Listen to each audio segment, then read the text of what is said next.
Hello, my friend. Stay a while and listen. What's going on YouTube? It's Filthy and we're back with another video. Today we're looking at Uliana Stratagem, which is the starting set for the Monk Boar Season 24. This is a T16 key farm build, so up to about 10k main stat.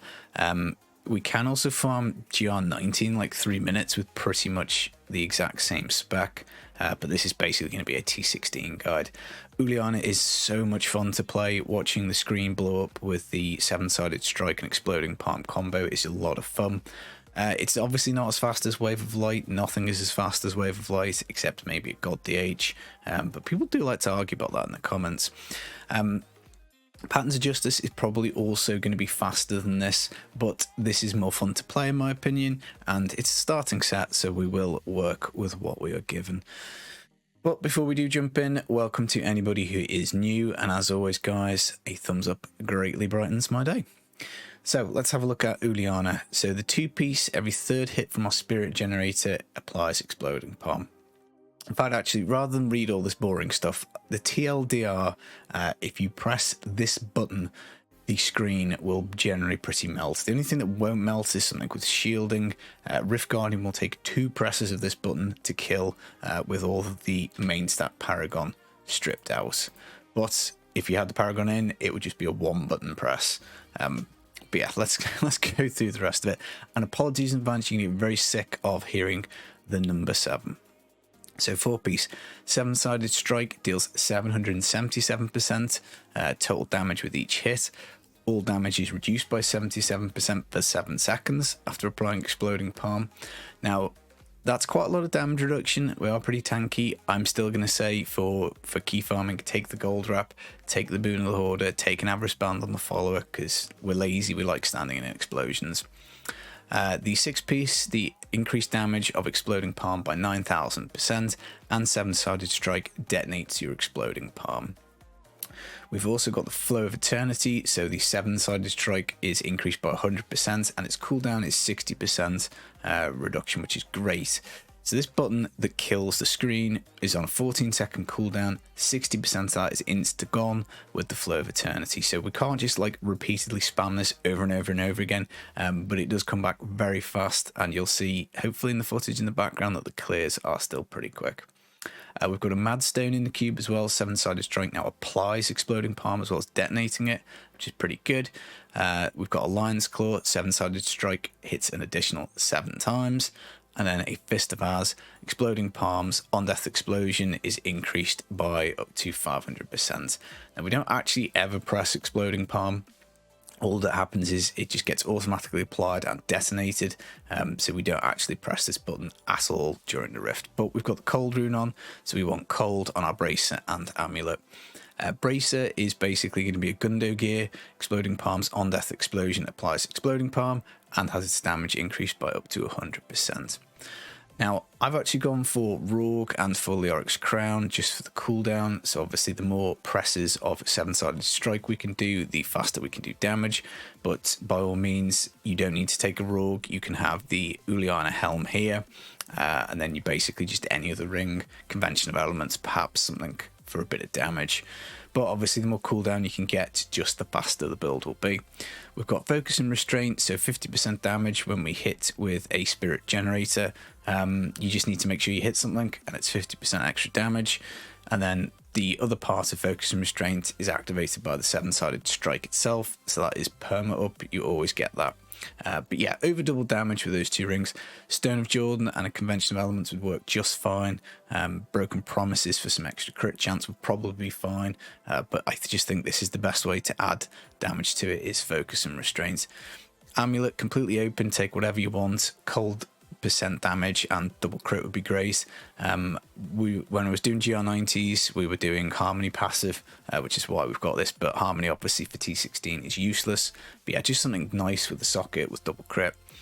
Gems wise, other than the Boon of the Hoarder, we've got a Trapped for more damage. Obviously we are close range because we're just like pew, pew, pew, smacking, so nice damage increase from that. We also get a Bane of the Powerful, again just a bit more damage. Swaps wise, Crimson's comes in for the like GR90 version, so you basically take off the Oryx, put Crimsons on, it gives you a bunch of toughness and a bunch of damage, and other than that I probably would just simply swap my Mantra. But speaking of which, let's have a look at the skills. Mantra of Conviction Annihilation, this is here for a little bit more damage and a bit of move speed.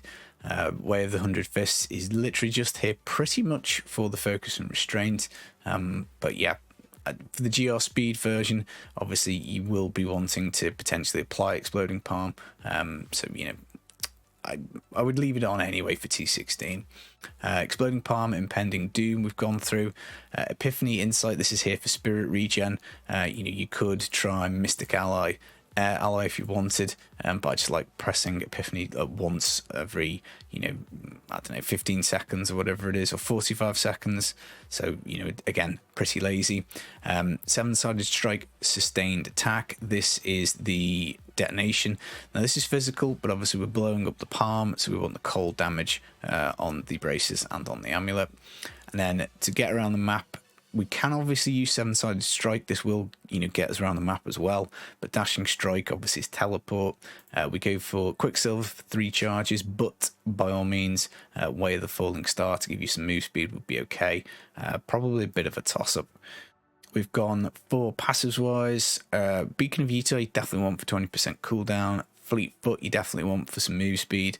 Near-death experience you don't necessarily need because the follower has a cheat death, but obviously with T16 builds, no gold wrap bonus, you can die, so I would probably leave it on. Resolve was for the GR speed version, so we don't really need that, so you could take something like Exalted Soul for a bit more damage. You could take Momentum for a bit more damage, but honestly, you know, we do quite a lot anyway, so it doesn't matter too much. Now, we obviously don't have an Ethereal, but in theory you could have any of these powers on an Ethereal. Either of the 3 would be fine, and you would then obviously get an extra passive. You'd get loads of extra benefits from the Ethereal, but I thought we'd do the starter guide without them, just simply because, you know, we're not all going to get lucky and find one. But that is Uliana. So how do we play it? Well, we jump in super easy. You know, we just basically teleport around and then press D whenever we see enemies and it'll blow them up. Press A when you get low on spirits and that will top you up. You can keep pressing it if you want. But yeah, basically D. Left click every so often just to activate your focus and restraint, and then you don't need to press Mantra of Conviction, you don't need to press Exploding Palm, and yeah, you fly around the map fairly fast. On-screen explosions, very, very satisfying, an awful lot of fun to play. I will show you very quickly the GR90 spec, which I think I just put in an esoteric alteration for a bit of toughness, the Crimsons, and then the Mantra, I think we simply swapped over to Salvation Agility just to give us a bit more toughness, and then Mystic Rhythm, basically giving us a bit more damage. Every time we third hit with Way of the 100 Fists, we get Spirit Spenders, increased damage on that. And obviously Harmony does become a lot more useful in GR speeds, but that is it. I'm actually quite surprised at just how much fun and how strong this was. I wasn't expecting it to be quite this strong for T16 and for GR speeds. Follower wise, I've set up the Scoundrel just on the basis that it shares the main stat. I would say Gloves of Worship Canes are important. You might want to take Sages for DBs. Other than that, Avarice Band essential for the pickup radius. Nems obviously essential to spawn elites. The Flavour of Time is always going to be in a follower build, as is Homing Pads for anything to do with T16. Other than that, the rest of it probably doesn't much matter. I've gone for Cheat Death, just that we've got 2, and then we can get a bit more damage out of the Scoundrel, but again, it doesn't really matter for keys. Now, I probably would play this for quite a bit next season, up until the point where I got Inners up and running, because Inners obviously looks like it's going to crush very high, which is going to be good, but it is a nice build to transition into Inners, and you know, you don't have to have the Crimsons, you don't have to have the Rogue, you can just play it straight 6-piece Uliana, and it is pretty powerful. Fiddly bits to get, honestly, in some respects, which probably lets this down a little bit. Fist weapons are hard to get. You know, the Spirit Stones aren't the easiest thing to find. Braces, yeah, it's not too bad, but yeah, possibly one of the more complicated ones to set up, but certainly powerful when you do. that is the guide. I hope you've enjoyed it. I hope you've enjoyed the game footage in the background. I'll be back with some more videos just as soon as I can. See you in season 24. Take it easy. Peace.